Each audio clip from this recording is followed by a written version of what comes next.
नमस्कार, स्वागत है आप सभी का सक्सेस टिप्स के यूट्यूब चैनल में। दोस्तों आज हम टॉप 10 करंट अफेयर्स क्विज का डे 5 कवर करेंगे।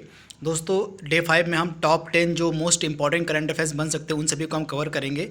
दोस्तों ये जो हम सीरीज चला रहे हैं टॉप 10 करंट अफेयर्स क्विज की, ये हमारी सीरीज पूरी तरह से यूपी पीसीएस 2020 की परीक्षा, खंड शिक्षा अधिकारी की जो परीक्षा होने वाली है और आरओ का एग्ज़ाम जो होने वाला है, इन सभी एग्ज़ामों के लिए यह जो हमारी करंट अफेयर्स की सीरीज है काफ़ी ज़्यादा महत्वपूर्ण है, क्योंकि इन करंट अफेयर्स की सीरीज में हम 2019 और 20 के उन सभी इम्पॉर्टेंट और सेलेक्टेड प्रश्नों को कवर करवा रहे हैं आपको, जो कि आपके एग्ज़ाम में पूछे जा सकते हैं। तो हमारा जो डेली का वीडियो होता है टॉप 10 करंट अफेयर्स का, आप उसको बिल्कुल ध्यान से देखा करिए। यह वीडियो आपके आने वाले एग्ज़ाम के लिए काफ़ी ज़्यादा महत्वपूर्ण हो सकता है। तो आइए वीडियो को स्टार्ट करते हैं। पहला इंपॉर्टेंट प्रश्न हमारा है आज का, विश्व मलेरिया दिवस 2020 कब मनाया गया? सुपर इंपॉर्टेंट प्रश्न। तो डे एंड थीम से जो प्रश्न होता है प्रतिवर्ष एग्जाम में पूछा जाता है, इस तरह का जो प्रश्न होता है डे और थीम से रिलेटेड जो प्रश्न होता है वो प्रतिवर्ष एग्जाम में पूछा जाता है। तो यह जो प्रश्न हमारा कह रहा है विश्व मलेरिया दिवस प्रतिवर्ष कब मनाया जाता है, तो प्रतिवर्ष जो विश्व मलेरिया दिवस है यह 25 अप्रैल के दिन मनाया जाता है। तो राइट आंसर आपका हो जाएगा ऑप्शन बी, यानी कि प्रतिवर्ष जो है विश्व मलेरिया दिवस 25 अप्रैल के दिन मनाया जाता है। तो आप इसे याद रखिएगा, मोस्ट इंपॉर्टेंट प्रश्न। तथा इस वर्ष की थीम क्या थी इसकी, तो zero malaria start with me. इसकी थीम क्या थी आप नोट डाउन कर लीजिएगा, जीरो मलेरिया स्टार्ट विथ मी। तो इस वर्ष की थीम थी जीरो मलेरिया स्टार्ट विथ मी, तो आप इसे याद रखिएगा। तथा 2020 का जो विश्व मलेरिया दिवस है इसकी थीम मैंने आपको बता दी, zero malaria start with me, तथा यह मनाया गया 25 अप्रैल के दिन। तो आप इसे याद रखिएगा। तथा मलेरिया से रिलेटेड कुछ इंपॉर्टेंट फैक्ट आप याद रखिएगा जो आपके एग्जाम में पूछे जा सकते हैं। सबसे पहला फैक्ट भारत से रिलेटेड कि भारत का लक्ष्य कब तक रखा गया मलेरिया मुक्त होने का। तो हमारी जो सरकार है, हमारी जो गवर्नमेंट है, वह उसने 2030 का लक्ष्य रखा है मलेरिया को भारत से पूरी तरह से ख़त्म करने का। तो आप इसे याद रखिएगा, मलेरिया को भारत से पूरी तरह से ख़त्म करने का जो लक्ष्य है हमारी गवर्नमेंट ने रखा है 2030 तक। तो आप इसे याद रखिएगा। इसी तरह से हमारी जो गवर्नमेंट है उसने 2025 तक भारत से पूरी तरह से टीबी को ख़त्म करने का भी लक्ष्य रखा है। तो ये दोनों आप याद रखिएगा, हमारी जो गवर्नमेंट है उसने 2025 तक भारत से पूरी तरह से टीबी को ख़त्म करने का लक्ष्य रखा है, तथा वर्ष 2030 तक भारत से मलेरिया को पूरी तरह से ख़त्म करने का लक्ष्य रखा गया भारत की सरकार के द्वारा। तो आप इसे याद रखिएगा। इसके साथ हाल ही में दो देश हैं जिन्होंने अपने आप को मलेरिया मुक्त घोषित कर दिया है, वो हैं अल्जीरिया और अर्जेंटीना। कौन से दो देश हैं, तो अल्जीरिया और अर्जेंटीना। तो ये दो देश हैं जिन्होंने अपने आप को मलेरिया मुक्त घोषित कर दिया है। तो इतनी सारी चीज़ें आपको याद रखनी है। अगला इंपॉर्टेंट प्रश्न हमारा है, हाल ही में हबल टेलीस्कोप की 30वीं वर्षगांठ मनाई गई है, यह निम्न में से किस अंतरिक्ष एजेंसी का टेलीस्कोप है? मोस्ट इंपॉर्टेंट प्रश्न। तो यह जो हबल टेलीस्कोप है यह नासा का टेलीस्कोप है जिसने अपनी स्थापना के 30 वर्ष पूरे कर लिए हैं। तो इसका राइट आंसर आपको मिलेगा ऑप्शन सी, यानी कि नासा जो अमेरिका की स्पेस एजेंसी है इसी का टेलीस्कोप है हबल टेलीस्कोप। इसी ने हाल ही में 30 वर्ष पूरे कर लिए हैं अपनी स्थापना के। कब पूरे किए? तो इसने 24 अप्रैल 2020 को इस हबल टेलीस्कोप ने अपनी स्थापना के 30 वर्ष पूरे कर लिए हैं। तो आप इसे याद रखिएगा। तथा यह जो टेलीस्कोप है हबल टेलीस्कोप यह नासा का टेलीस्कोप है, नासा अमेरिका की स्पेस एजेंसी है। इसके साथ एक चीज़ और आप याद रखिएगा, नासा का एक और टेलीस्कोप था जिसका नाम है स्प्रिट्जर। क्या नाम था? तो नासा के इस टेलीस्कोप का नाम है स्प्रिट्जर। इस टेलीस्कोप से नासा ने काम लेना बंद कर दिया है, तो इसे भी आप याद रखिएगा। जो नासा है, नासा का यह टेलीस्कोप था स्प्रिट्जर, इस टेलीस्कोप से नासा ने काम लेना बंद कर दिया है। तथा नासा के द्वारा एक नया टेलीस्कोप बनाया गया है डब्ल्यू फर्स्ट नाम से। किस नाम से?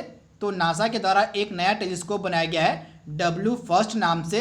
तथा इस टेलीस्कोप का जो नाम है वह नैन्सी ग्रेस रोमन के नाम पर रखा गया है। तो इसे आप याद रखिएगा, जो नासा है उसने डब्ल्यू फर्स्ट नामक एक नया टेलीस्कोप बनाया है जिसका जो नाम है इस टेलीस्कोप का नैन्सी ग्रेस रोमन के नाम पर रखा गया है। तो आप इसे याद रखिएगा। मोस्ट इंपॉर्टेंट प्रश्न। तथा नासा से जुड़ा एक मोस्ट इंपॉर्टेंट प्रश्न जो आपके एग्जाम में पूछा जा सकता है, एक भारतीय मूल के व्यक्ति हैं, केरल के रहने वाले हैं, इनका नाम है रंजीत कुमार। ये नाम आप याद रखिएगा, ये भारतीय राज्य केरल के रहने वाले हैं रंजीत कुमार। इनको जो है नासा विशिष्ट लोक सेवा पदक से सम्मानित किया गया है। तो नासा विशिष्ट लोक सेवा पदक से रंजीत कुमार को सम्मानित किया गया है। तो इतनी सारी चीज़ें आपको याद रखनी है नासा से रिलेटेड। इसके साथ कुछ अन्य स्पेस एजेंसियां हैं, जैसे जाक्सा। जाक्सा किस देश की स्पेस एजेंसी है? तो जापान की स्पेस एजेंसी को हम कहते हैं जाक्सा। जाक्सा मतलब जापानीज एरोस्पेस एक्सप्लोरेशन एजेंसी, इसका पूरा नाम होता है। वही CNES किस देश की स्पेस एजेंसी है? तो फ्रांस की स्पेस एजेंसी है CNES। उसके बाद CNSA किस देश की स्पेस एजेंसी है? तो चाइना नेशनल स्पेस एजेंसी, यानी कि यह चाइना की स्पेस एजेंसी है। और नासा अमेरिका की है। और भारत की स्पेस एजेंसी का नाम क्या है? इसरो। और रूस की स्पेस एजेंसी को हम क्या कहते हैं? रॉसकॉस्मोस। क्या कहते हैं? तो रूस की जो स्पेस एजेंसी है उसको हम कहते हैं रॉसकॉस्मोस। तो इतनी सारी चीज़ें आपको याद रखनी है। अगला इंपॉर्टेंट प्रश्न हमारा है, G20 शिखर सम्मेलन 2021 का जो आयोजन है निम्न में से किस देश में किया जाएगा? सुपर इंपॉर्टेंट प्रश्न। तो G20 जो शिखर सम्मेलन 2021 होगा, इसका आयोजन किया जाएगा आपका इटली में। यानी राइट आंसर आपको मिलेगा ऑप्शन बी में। यानी 2021 का जो G20 शिखर सम्मेलन है इसका आयोजन आपका किया जाएगा कहाँ पे? तो इसका आयोजन किया जाएगा आपका इटली में। तो आप इसे याद रखिएगा। वहीं 2022 का जो G20 शिखर सम्मेलन उसका आयोजन किया जाएगा भारत में। तो इसे भी आप याद रखिएगा। 2022 का जो G20 शिखर सम्मेलन है इसका आयोजन आपका 2000 मतलब भारत में किया जाएगा। और 2021 का आपका हो जाएगा इटली में। और 2020 का होगा कहाँ पे? तो सऊदी अरब में। तो इन तीनों का आपको याद रखना है। 2020 का जो G20 शिखर सम्मेलन है सऊदी अरब में होगा, 2021 का आपका इटली में होगा और 2022 का भारत में आयोजित किया जाएगा। तो आप इसे जरूर याद रखिए। अगला इंपॉर्टेंट प्रश्न हमारा है, हाल ही में निम्न में से कौन सा देश कॉमनवेल्थ ऑफ नेशंस का नया सदस्य बना है? सुपर इंपॉर्टेंट प्रश्न। तो यह जो देश था इसने पुनः ज्वाइन किया है कॉमनवेल्थ को। इसने एक बार कॉमनवेल्थ को छोड़ दिया परंतु इसने दोबारा से कॉमनवेल्थ को ज्वाइन किया है। तो इस देश का क्या नाम है? तो मालदीव। यानी राइट आंसर आपको मिलेगा ऑप्शन बी। यानी कि जो मालदीव है इसने कॉमनवेल्थ को दोबारा ज्वाइन कर लिया है। तो आप इसे याद रखिएगा, मालदीव इसका राइट आंसर था। एक चीज और आप याद रखिएगा, मालदीव पहला देश था जहां पीएम मोदी गए थे जब वे दोबारा प्रधानमंत्री बने थे। तो आप इसे याद रखिएगा, जब 2019 में जो पीएम मोदी हैं जब दोबारा पीएम बने तो ये पहली यात्रा कहाँ गए थे? तो मालदीव गए थे। तो इसे भी आप याद रखिएगा, जब दोबारा हमारे पीएम बने थे नरेंद्र मोदी तो ये पहली अपनी विदेश यात्रा पे मालदीव गए थे। अगला प्रश्न हमारा है, विश्व कैंसर दिवस 2020 की थीम निम्न में से क्या थी? सुपर इंपॉर्टेंट प्रश्न। तो वर्ल्ड कैंसर डे यानी कि जो विश्व कैंसर दिवस था 2020 का मनाया गया, इसकी थीम क्या थी? तो इसकी थीम रखी गई थी I am and I will. यानी ऑप्शन ए इसका बिल्कुल सही है। I am and I will 2020 cancer दिवस की थीम रखी गई थी। तथा यह जो विश्व कैंसर दिवस है प्रतिवर्ष 4 फरवरी के दिन मनाया जाता है। तो आप इसे याद रखिएगा, प्रतिवर्ष 4 फरवरी के दिन जो है विश्व कैंसर दिवस मनाया जाता है। अगला इंपॉर्टेंट प्रश्न हमारा है, निम्नलिखित में से किस व्यक्ति को telecom person of the year 2019 का खिताब दिया गया? तो telecom person of the year 2019 का जो खिताब है यह दिया गया किसको? तो टेलीकॉम मतलब ट्राई जो है हमारा telecom regulatory authority of India जो है इसके जो अध्यक्ष हैं राम सेवक शर्मा, इन्हीं को दिया गया। तो राइट आंसर आपको मिलेगा ऑप्शन सी। यानी कि telecom person of the year 2019 का जो खिताब है यह राम सेवक शर्मा को दिया गया। तथा राम सेवक शर्मा कौन है? तो ट्राई के अध्यक्ष हैं। तो इसे आप जरूर याद रखिए। अगला प्रश्न हमारा है, निम्नलिखित में से किस सोशल नेटवर्किंग साइट के द्वारा मैसेंजर रूम नामक ग्रुप वीडियो चैट एप्लीकेशन को लॉन्च किया गया? सुपर इंपॉर्टेंट प्रश्न। तो वह कौन सी सोशल नेटवर्किंग साइट है जिसके द्वारा मैसेंजर रूम नामक ग्रुप वीडियो चैट ऐप को लॉन्च किया गया है? तो इस सोशल नेटवर्किंग साइट का नाम है फेसबुक। यानी ऑप्शन जो सी है इसका बिल्कुल सही है। फेसबुक ने ग्रुप वीडियो चैट एप्लीकेशन को नाम लॉन्च किया है जिसका नाम है मैसेंजर रूम। तो इसे आप याद रखिएगा, ऑप्शन जो सी है इसका बिल्कुल सही है। तथा फेसबुक के मालिक कौन है? तो मार्क जकरबर्ग। कौन है? तो मार्क जकरबर्ग जो है ये फेसबुक के मालिक है, तथा फेसबुक ने इंस्टाग्राम को भी खरीद लिया है और फेसबुक ने जो है व्हाट्सएप को भी खरीद लिया है। तो इन दोनों को आप जरूर याद रखिएगा। इसके साथ कुछ इंपॉर्टेंट फैक्ट आपको याद रखने पड़ेंगे फेसबुक से रिलेटेड, जो आपके एग्जाम में पूछे जा सकते हैं। तो एक है गोल इनिशिएटिव, आप याद रखिएगा।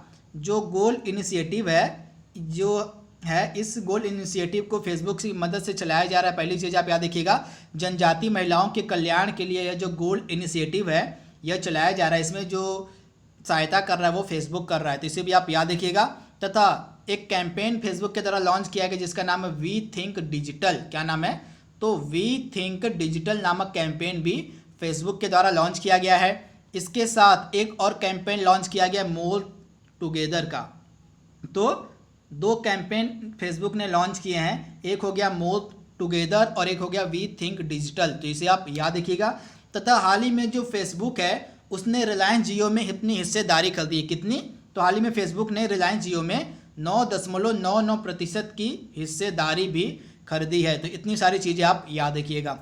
अगला प्रश्न हमारा है, निम्नलिखित में से किस राज्य की सरकार की योजना का नाम है जीवन शक्ति योजना? यह मोस्ट इम्पॉर्टेंट योजना है जो चलाई गई है। इस योजना के तहत जो है जीवन शक्ति योजना जो इसके तहत उस राज्य की महिलाओं को मास्क बनाने के लिए कहा गया है, तथा महिलाएं इसके तहत अपने घर पर मास्क बनाएंगी तथा उस मास्क को जो है मध्य प्रदेश मतलब उस राज्य की सरकार है तो उस मास्क को खरीदेगी। तो इसका राइट आंसर हो जाएगा ऑप्शन ए, यानी मध्य प्रदेश की सरकार की योजना है जीवन शक्ति योजना। इस योजना के तहत मध्य प्रदेश की जो महिलाएं होंगी वे घर पे मास्क बनाएंगी तथा इनके मास्क को जो है मध्य प्रदेश की गवर्नमेंट खरीदेगी। इससे क्या होगा? इससे घर बैठे महिलाओं को रोजगार मिलेगा तथा इससे उनकी इनकम बढ़ेगी।